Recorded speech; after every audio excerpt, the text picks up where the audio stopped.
Hi everyone, इस channel पे आप सभी का स्वागत है। मैं पार्थिवी ठाकुर हूँ एंड ये हमारी प्लेलिस्ट चल रही है बैंकिंग एंड फाइनेंशियल अवेयरनेस की। इसमें बीच में मैं लेक्चर्स देना रेगुलरली बंद कर दिया था क्योंकि मेरी एक और प्लेलिस्ट अभी आ चुकी है जनरल अवेयरनेस की। प्लीज़ आप उसको चेकआउट कीजिए। एंड ये सारे टॉपिक्स हम इस प्लेलिस्ट के अंदर कर चुके हैं बैंकिंग एंड फाइनेंशियल अवेयरनेस वाली प्लेलिस्ट के अंदर। तो अभी मैं इस वाले पे हूँ, आगे तक मैंने नोट्स बना लिए हैं, बट हाँ ठीक है। अभी यहाँ पर अपन लास्ट लेक्चर में अपन ने नाबार्ड कवर किया था एंड अब अपन ये देखेंगे। तो एक बार मैं फ्लो चार्ट आपको वापस दिखा देती हूँ। तो ये अपना फ्लो चार्ट है ना। एंड एंड ये structure of banks in India, scheduled, non scheduled, then commercial, non commercial. Non commercial इसके एक्ट लिखा हुआ है मैंने, है ना, शेड्यूल नंबर लिखा है ना। उसके बाद अपन ना नाबार्ड कवर हो गया था फॉर एग्रीकल्चर। अब एग्जाम, सिडबी, एनएचबी, है ना, ये भी अपन देखेंगे। एनएचबी तो मैंने कई बार बता भी रखा है, ठीक है। तो अब हम ये देखने वाले हैं, ओके। तो इसमें अपन सबसे पहले इसकी फुल फॉर्म देख लेते हैं, है ना। The national bank for financing infrastructure and development, ठीक है।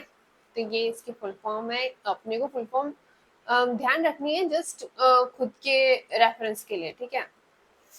बट ऐसा जब अपने को शॉर्ट फॉर्म पे ही ध्यान रखना है ना, NABFID, ठीक है। शॉर्ट फॉर्म अपने को ज्यादा इम्पोर्टेंट रहेगी। तो इसका जो एक्ट था वो था 2021 में आया था, ठीक है।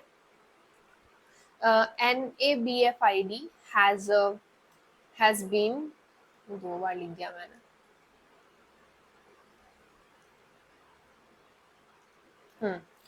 NABFID has been set up as a development financial institution, DFI, development financial institution, DFI, to support the development of long term infrastructure financing in India, ठीक है। समझ में आगे, इजी सा है, ठीक है। तो national bank for financing infrastructure and development में क्या सेटअप किया है? Development financial institution, DFI setup किया है। किसके लिए? Long term infrastructure financing in India के लिए, ठीक है। इसका जो एक्ट है वो 2021 में आया है। ये वापस पॉइंट अपन पॉइंट्स में पढ़ रहे हैं, ठीक है। एस्टैब्लिशमेंट ईयर क्या था इसका? 19 अप्रैल 2021, okay. DFIs do not accept deposits from people, obviously long term लिखा है। फाइनेंसिंग डेवलपमेंट ऑफ इंडिया की बात करी है तो इतने छोटे लेवल पे तो काम होगा नहीं, है ना, ठीक है। NABFID is set up as a corporate body with authorized share capital of 1 lakh crore rupees. तो ऐसे ये सेटअप हुई थी। एक minute,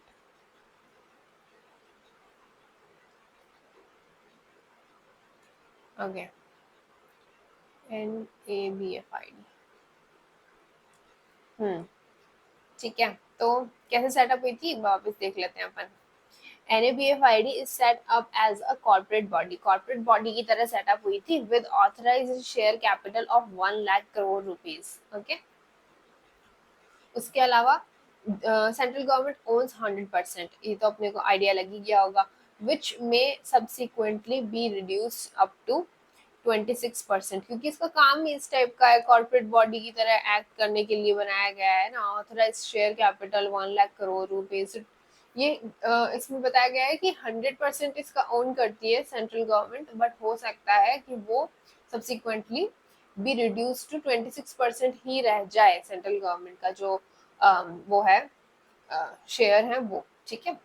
NABFID is non commercial bank. Non, obviously मैंने जो अभी फ्लो चार्ट दिखाया उसमें यही तो था। पहले अपना स्ट्रक्चर है ना, फिर उसके बाद शेड्यूल्ड, देन नॉन शेड्यूल्ड, उसके बाद यहाँ पे कमर्शियल थे, देन नॉन कमर्शियल थे, है ना। तो अपन अभी नॉन कमर्शियल ही तो देख रहे हैं सारे, ठीक है। तो फ्लो चार्ट में मैंने बता ही दिया था आपको, है ना। Authorised capital 1 lakh crore, 1 lakh crore rupees, ठीक है। कैपिटल जो है अभी हाल फिलहाल में 20,000 करोड़ है, ओके। ऑथराइज जितनी है एंड ओवरऑल मतलब दूसरी टाइप की जो कैपिटल है वो 20,000 करोड़ रुपीज है, ओके। इनिशियल कैपिटल बताया गया है। उसके अलावा NABFID shall be regulated and supervised as an all India financial institution AIFI। इनको वही कहते हैं जो मैं अभी पढ़ा रही हूँ सारे, इनको यही कहते हैं, ऑल इंडिया फाइनेंशियल इंस्टीट्यूशन ही बोलते हैं, जो नाबार्ड है and all, by the Reserve Bank under section 45L and 45N of the Reserve Bank of India Act 1934। ठीक है, it shall be the fifth AIFI all India financial institution, fifth है after EXIM bank, NABARD, NHB and SIDBI. Okay, उसके अलावा government appointed veteran banker KV Kamath for the chairperson of the national bank for financial institution and development NABFID for 3 years। Okay, तो मतलब इसका इनका जो tenure हो गया वो, सॉरी, इनका जो टेन्योर हो गया वो कितना है, 3 years का है। ओके, फिर अपन देख लेते हैं एग्जिम बैंक। एग्जिम बैंक का जो मेन वर्क होता है वो क्या होता है, export import bank of India, ये इसकी फुल फॉर्म हो गई अपनी। एक्सपोर्ट इम्पोर्ट देखता है ना। एक्ट जो है वो इसका 1981 में आया है। फाउंडेड कब, 1 Jan 1982 के अंदर ये इसकी स्थापना हुई थी। उसके अलावा हेडक्वार्टर इसका मुंबई में है, इजी। जो मैनेजिंग डायरेक्टर हैं वो हैं हर्षा, कहाँ गया, हाँ, मैनेजिंग डायरेक्टर जो है वो है हर्षा बंगारी।